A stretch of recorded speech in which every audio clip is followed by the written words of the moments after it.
शांति। अव्यक्त बाप दादा मुरली। मुरली डेट 16 जनवरी 1977। संतुष्ट आत्मा ही अनेक आत्माओं का इष्ट बन सकती है। सर्व शक्तियों से संपन्न, श्रेष्ठ कर्म सिखलाने वाले, नज़र से निहाल करने वाले शिव बाबा बोले, वरदाता बाप द्वारा सर्व वरदानों को प्राप्त करते हुए बाप समान वरदानी मूर्त बने हो। एक है ज्ञान रत्नों का महादान, दूसरा है कमज़ोर आत्माओं प्रति अपने शुद्ध संकल्प व शुभ भावना द्वारा सर्वशक्तिवान से प्राप्त हुई शक्तियों का वरदान। ज्ञान धन दान देने से आत्मा स्वयं भी ज्ञान स्वरूप बन जाती है, लेकिन जो कमज़ोर आत्माएं ज्ञान को धारण नहीं कर सकती, ज्ञानी तो आत्मा नहीं बन सकती, स्वयं के पुरुषार्थ द्वारा श्रेष्ठ प्रारब्ध नहीं बना सकती। ऐसी सिर्फ स्नेह, सहयोग, संपर्क भावना में रहने वाली आत्माएं आप वरदानी मूर्तों द्वारा वरदान के रूप में कोई न कोई विशेष शक्ति प्राप्त कर थोड़ी सी प्राप्ति में भी अपने को भाग्यशाली अनुभव करेगी, जिसको प्रजा पद की प्राप्ति करने वाली आत्माएं कहेंगे।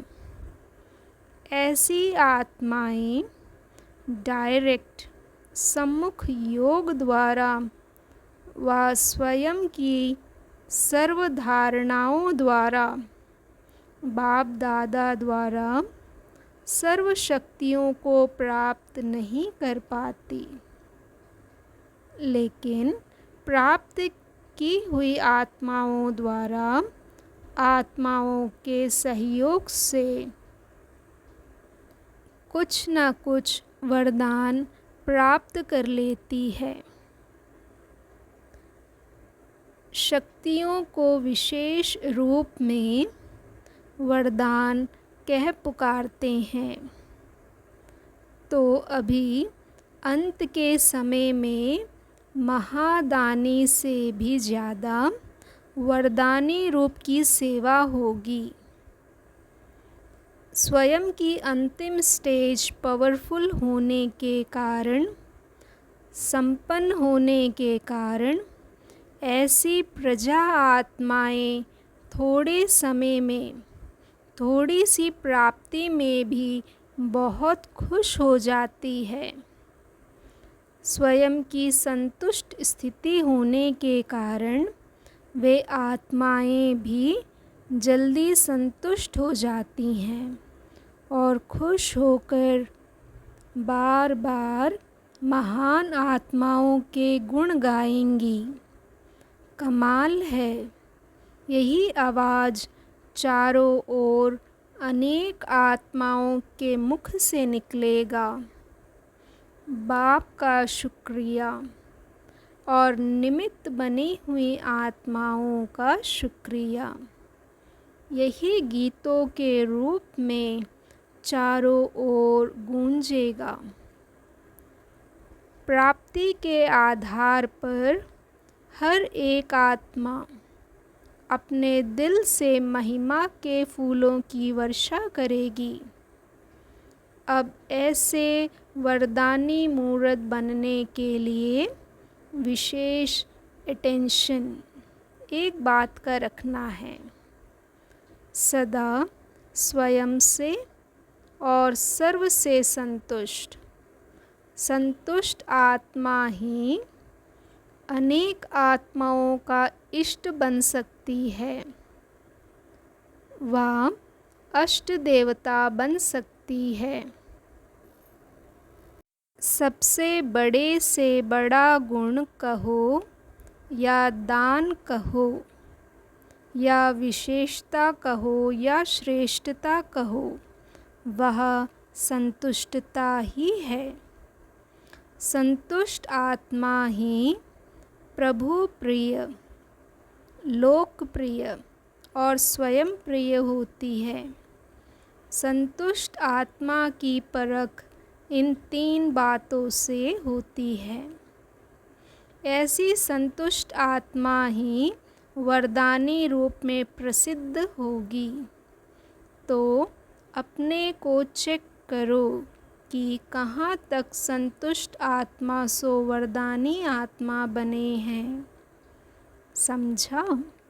अच्छा, ऐसे विश्व कल्याणकारी महावरदानी 1 सेकंड के संकल्प द्वारा अनुभव कराने वाले, सर्व शक्तियों का प्रसाद तड़पती हुई आत्मा को दे प्रसन्न करने वाले, ऐसे साक्षात्कार मूर्त, दर्शनीय मूर्त, संपन्न और समान मूर्त, सर्व की श्रेष्ठ भावनाएं, श्रेष्ठ कामनाएं पूर्ण करने वाली आत्माओं को बाप दादा का याद प्यार और नमस्ते। टीचर्स के साथ सभी टीचर्स अपने को जैसे बाप विश्व शिक्षक हैं, वैसे स्वयं को भी विश्व के निमित्त शिक्षक समझती हैं अथवा हद के। टीचर्स के प्रति विशेष पुरुषार्थ का स्लोगन कौन सा है? हर सेकंड मन, वाणी और कर्म तीनों द्वारा साथ साथ सर्विस करेंगे। अर्थात 1 सेकंड में वह हर सेकंड में तीनों रूपों की सेवा में उपस्थित रहेंगे। जब टीचर्स इस स्लोगन को सदा प्रैक्टिकल में लाएं, तब ही विश्व कल्याण कर सकेंगे। इतने बड़े विश्व का कल्याण करने के लिए एक ही समय पर जब तीनों ही रूपों से सेवा हो, तब यह सेवा का कार्य समाप्त हो सकेगा। वाणी द्वारा व मनसा द्वारा अलग अलग समय नहीं, एक ही समय तीनों रूपों से सेवा करने वाले विश्व कल्याणकारी बन सकेंगे। तो यही चेक करो कि हर समय तीनों के रूपों से सेवा होती है। बाप के साथ 3 संबंध हैं।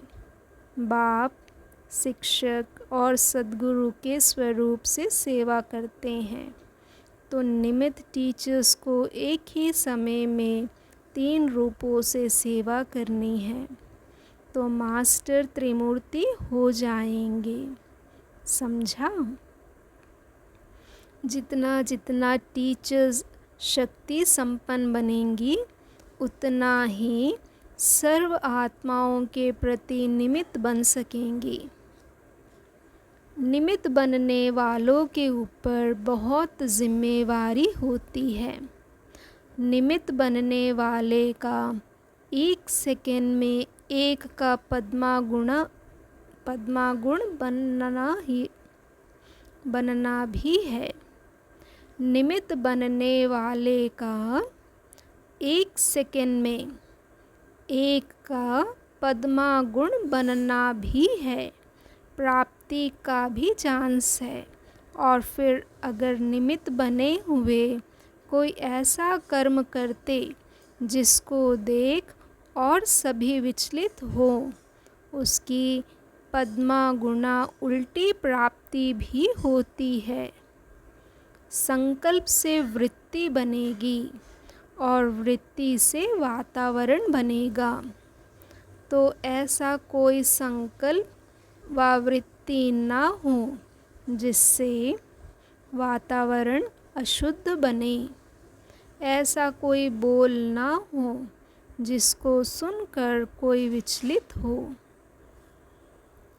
क्योंकि सबका अटेंशन निमित्त बनी हुई टीचर्स के प्रति रहता है, तो टीचर्स को डबल अटेंशन रखना पड़े।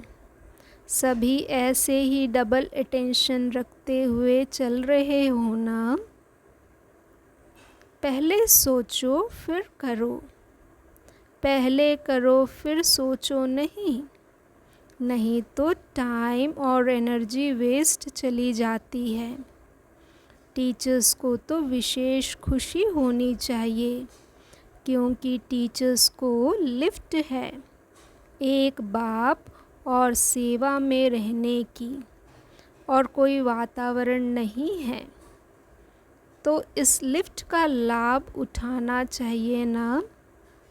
तो सदा हर्षित होना। सदा हर्षित कौन रहता है? जो कहाँ भी आकर्षित ना हो।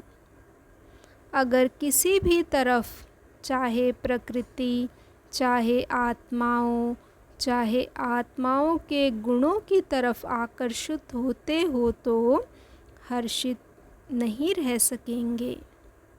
सर्व आकर्षण से परे सिवाय एक बाप के, ऐसी आत्मा ही सदा हर्षित रह सकती है। अच्छा, ओम शांति। शुक्रिया बाबा, शुक्रिया।